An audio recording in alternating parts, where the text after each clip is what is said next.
We have some good news for Red Dead Online players. This online mode is going to get pretty lively on the Xbox platform in the next couple of weeks, and today on the show, we will be talking about why this is a really good thing for both current players now, the players who will be jumping into Red Dead Online very shortly, and what this also means for future new Red Dead Online updates like the one we're all counting down the days towards. So let's get right into all the news I have for you today. If you enjoyed this video at any point, or if you just find it helpful, let me know by dropping a like on this video, and if you want to stay up to date and in the loop with everything Red Dead Redemption 2 and Red Dead Online, consider hitting that subscribe button with your bell notifications turned on.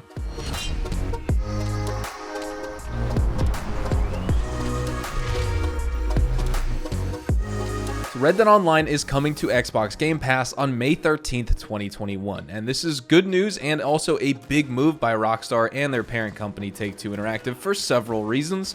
One is the actual current user base of the Xbox platform.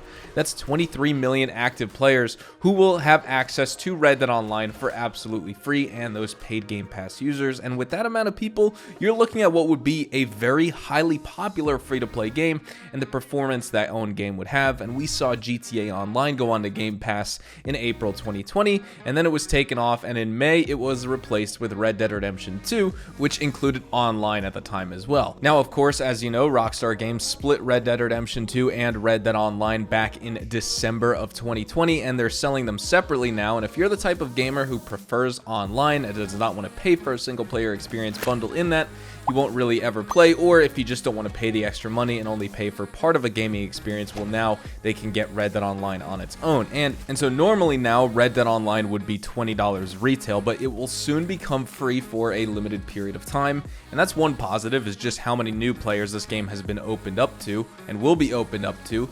And also, the game's Quick Join Showdown and Story Mission playlist will also have more players, as all the newbies will be trying out the online story and also the PvP modes, despite them being probably extremely unbalanced and probably not the best experience for a level 5 player, but nonetheless, there is lots of playlists that are kind of dead even on console, so this will breathe some much needed life into the game while we wait for new updates. But speaking of new Red Dead Online updates, how about the timing of this all? Of course, we can speculate on what this means for us active players and future new updates. For one, we have very good reason to believe the next DLC will potentially arrive on June 1st, just judging by Outlaw Pass gaps or the lack thereof since the Naturalist update in Outlaw Pass 3 in July of 2020, and then of course QA Beta 2 being updated with a DLC pack a couple weeks ago. So does Red Dead Online going on to Game Pass outright confirm that we're getting something in June? After all, Rockstar would surely want all these new eyes on the game and more players online, and then to have them drop new content. Unfortunately, it's not confirmation, nothing is confirmed and 100% certain until we hear from Rockstar Games themselves, but this would be a very good opportunity, and surely they know that as well. Now, another possibility is we can finally see some of those new Telegram missions, possibly May 11th or the next week, before all the new players jump in 2 days later, or we couldn't see anything at all. That's very likely as well. Last year, Red Dead Redemption 2 was on Game Pass until August, and I bet it was on there for that long because Take-Two and Rockstar wanted the free-to-play players to experience the release of the Naturalist update and hopefully get some extra revenue from their own interest in that new content that, I might add, they wouldn't have ever experienced if that game wasn't free for a limited time. The Naturalist came out July 28th of 2020, and when it was taken off of Game Pass in August, players only had a little bit of time to enjoy that update, and perhaps they bought Red Dead Redemption 2 for the full price right after that. So it's all possible, and nothing really makes sense with the way Rockstar paces their new content and how they actually feed it into the public build of the game, but having all these new players jumping in, leaving feedback, and trying everything out with the 5 roles and what all those have to offer and things like that, that's all really good news. Any person who pops into my comments or asks the chat in one of my live streams if Red Dead Online is worth buying, I always say absolutely, 100%. Me personally, I have almost 3,000 hours played between PC, PlayStation, and Xbox, and since Red Dead Online is retailed at $20 right now, that's the best $20 I think I ever spent.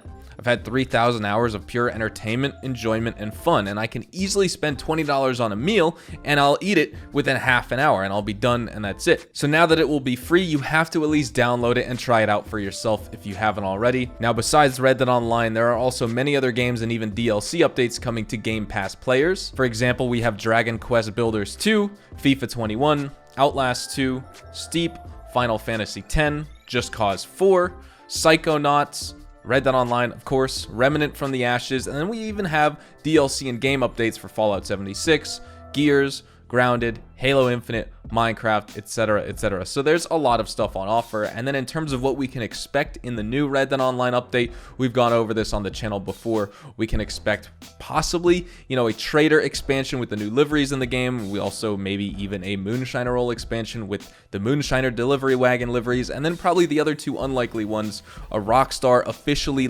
teased and hinted at collector role expansion that they talked about in February 2020, so last year, and then even a naturalist fishing role update with, of course, Harriet, having you go out and catch legendary fish for whatever reason. We'll see kind of what adds up with this June 1st if we get anything, and kind of in the future, but I will update you guys, of course, if we get any more news. But overall, Xbox users and specifically Game Pass subscribers have a pretty good lineup coming up this May. With all that said, I think we will wrap things up right here. I just wanted to give you all a quick update on some Red Dead Online news, and also talk about why you may be seeing some pretty low levels on Xbox in Red Dead Online in the next few weeks. I also think this is good news for the game overall. The more people playing, the better. Of course, Rockstar wants that. So thank you so much for watching, everyone. Hopefully you all enjoyed the video today, and if you did, hopefully I earned your like on it. And of course, if you are new to my channel and want to stay up to date with the best Red Dead Online and Rockstar Games content, consider hitting that subscribe button so you don't miss out on a single thing we upload here on the channel. We consistently talk about updates, news, information, tips, tricks, and even leaks, and we'll keep you guys updated here on the channel daily, so make sure you hit that subscribe button. If you also want to follow me over on Twitch, Twitter, and Instagram, those are the best places to get connected with me outside of YouTube, and you're more than welcome to ask me any questions. You can follow me at HazardousHDTV, and all of my social media links can be found in the description down below. With that being said, thank you all so much for watching, everyone. Hope you all have a fantastic day, and I will see you guys in the next Red Dead Online video. Also, quickly before I leave, I just want to mention, I want to start up a new series on my Twitch channel where basically I'll be going into Red Dead Online on a fresh account, trying to level it up, and it will be basically a hardcore permadeath series where I'm going to have to level up my character, get all the roles, do the legendary bounties, things like that, put myself in harm's way, and try and reach level 100 in the game and unlock all those rewards without dying a single time. If I do die, I need to reset my character, basically delete it, create a new one, start over on that account, and I will just keep doing that. It would be a fun series to do. People do it for Minecraft. I've seen people do it in Valheim, and I think it would be a really fun series to try out in Red Dead Online. The Last Deadeye has done it once on his Twitch channel, and it was a blast to watch. He's kind of has that as an ongoing series, so I would definitely like to try out basically a hardcore one life permadeath series for Red Dead Online on Twitch. If you would like to see that, let me know down in the comments. Twitch.tv/HazardousHDTV. It would be awesome to have you guys head out there, check out the Twitch channel, follow, all that good stuff. So again, thank you guys so much for watching. Hope you guys have a fantastic day. I love you, dudes, and I will see you in the next Red Dead Online video. Adios, amigos.